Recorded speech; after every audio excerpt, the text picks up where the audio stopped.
આવું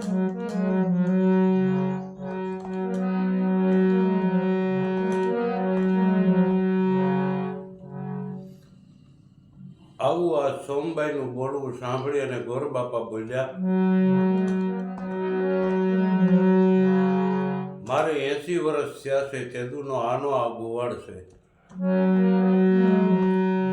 તમે કાઢી મૂકો તો એ સારું ન કહેવાય. આમ વાતું કરતા હાલ્યા આવે છે ત્યાં તો દ્વારકાના પાદરમાં આવી અને પહોંચ્યા.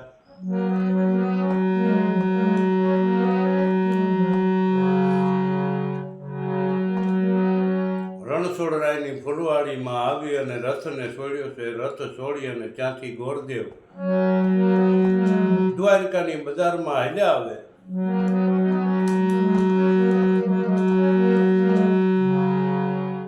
ત્યાં તો એને બે દીકરીઓ હામી મળ્યો અને ગોરબાપાને કહેવા લાગ્યો, ગોરબાપા,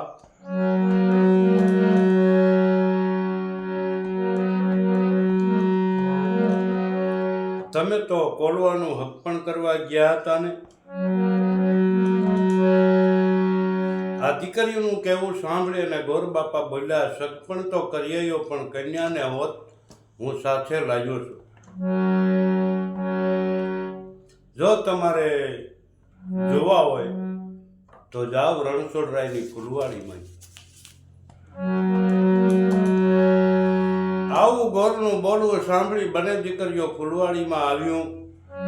રથ પાસે આવી અને જોવા લાગ્યું. ત્યાં તો સોમબાઈએ રથમાંથી મોઢું આમ બહાર કાઢ્યું. મોઢું બહાર કાઢતાની વારમાં તો સોમબાઈનું રૂપ જોઈ આ દીકરીઓ બંને અંજાઈ ગયું. મોરસા આવી ગઈ અને પૃથ્વી ઉપર પડી ગયું. આવો ચમત્કાર જોઈ સોમબાઈ મૂંઝાઈ ગયા કે આ દીકરીઓને થઈ શું ગયું.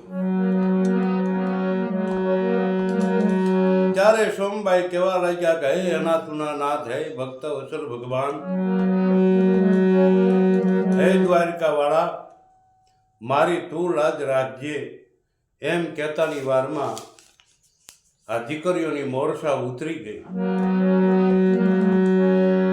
તરત જ બંને દીકરીઓ ઊભી થઈ કહેવા લાગ્યો, હે બાઈ,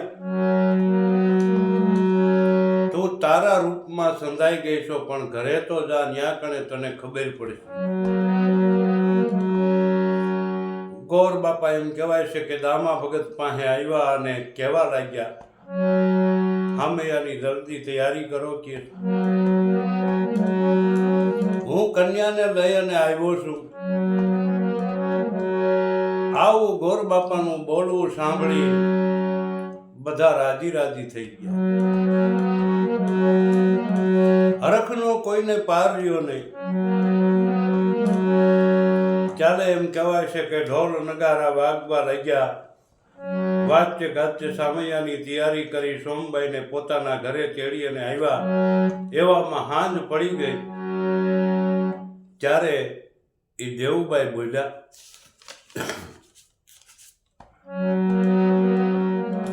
સોમબાઈને કહેવા લાગ્યા, તમારે તમારા ભગતની વાળું લઈ અને જવાનું.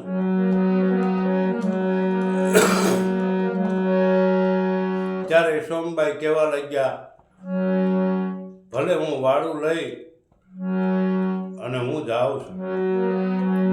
પછી પોતે રસોઈ બનાવી તૈયાર થઈ અને સોમબાઈ બોલ્યા, દેવુબાઈ, આપણા ઢોરનો વાળો જોયો નથી તો સાથે કોકને મોકલો. ત્યારે એક બાંદડીને સાથે મોકલી. બાંદડી આગળ જઈ અને ઊભી રહી અને કહેવા લાગી,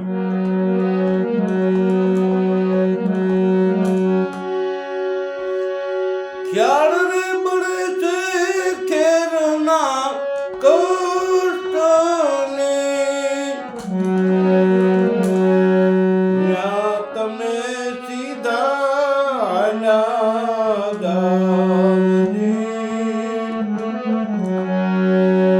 ન્યારે તમારો સ્વામી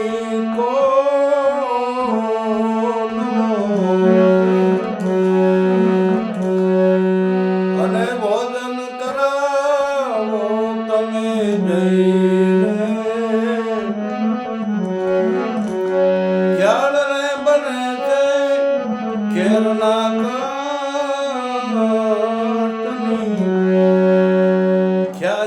છે ચેરના કષ્ટની ન્યા તમે સીધા હાલ્યા જાઓ. સ્વામી તમારા ન્યા વસે ભોજન કરાવો જાય.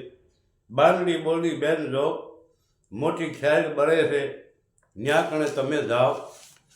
સોમબાઈ હાલ્યા જાય છે ત્યાં તો મોટી હળના ટૂંઠા જેવી ચલમ માથે પાછેર જેટવા ચડાવીને કોલવો સલમ બેઠો બેઠો પીવે.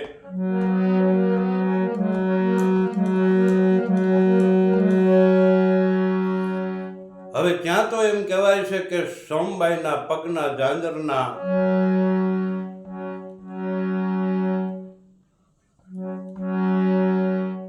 ખખડ્યા, ઝાંઝર ખેખડા એનો અવાજ આવ્યો. તરત જ કોલવો બોલ્યો કે તું કોણ છો? આઈ કણે મારા ઢોર ભડકે છે. આવું કોલવા ભગતનું બોલવું સાંભળી અને સોમબાઈ બોલ્યા કે સ્વામીનાથ, હું તમારી પત્ની છું, તમારી સ્ત્રી છું. આવું બોલવું સાંભળી કોલવો ભગત કહેવા લાગ્યા કે હા ભાઈ હા, અરે તું ઘણાને વળગી છો અને આ તો કાળિયા ઠાકરનો ભગત છે. તું તારે જાતી હોય ત્યાં જા, હું તને ઓળખું છું.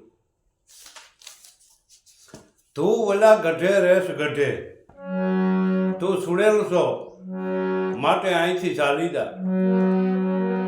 આવા ભગતના બોલ સાંભળી અને સોમબાઈ નિશાસા નાખવા લાગ્યા. ઢોરમાં હતો ઈ જ આ લાગે.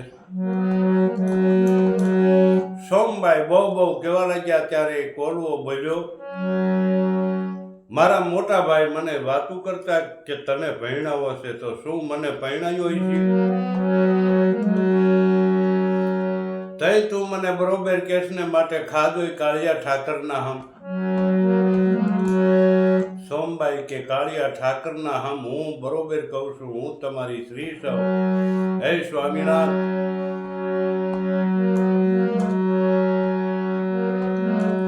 કોલવો ભગત કહેવા લાગ્યો, તું અહીં કણે અંદર આય, પણ તારા પગના ઝાંઝર ખડભડિયા કાઢી નાખ, મારા ઢોળ ભડકે છે. સોમબાઈએ તો પગમાંથી ઝાંઝર કાઢી નાખ્યા. વાડા અંદર જઈ ભોજન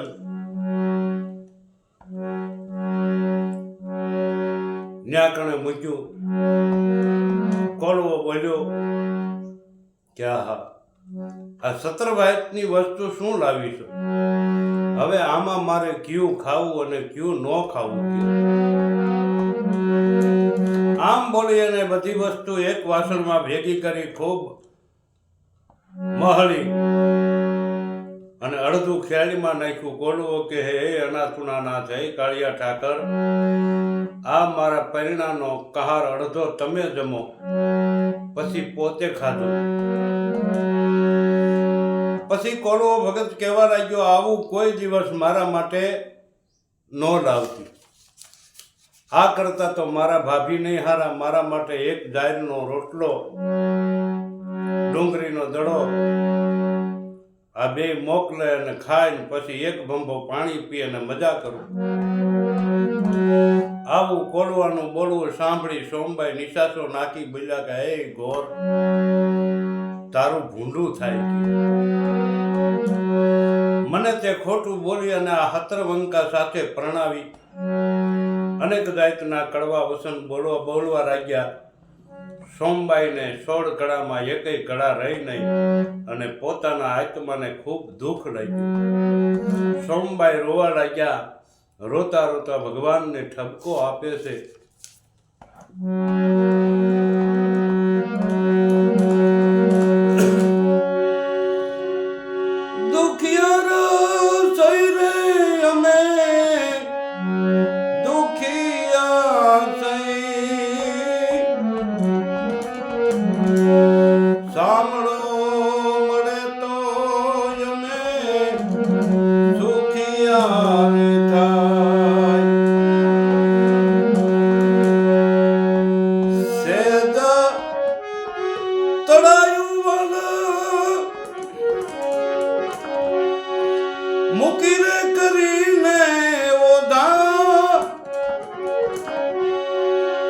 માગી રે ભીખીને અમે જોને ખાય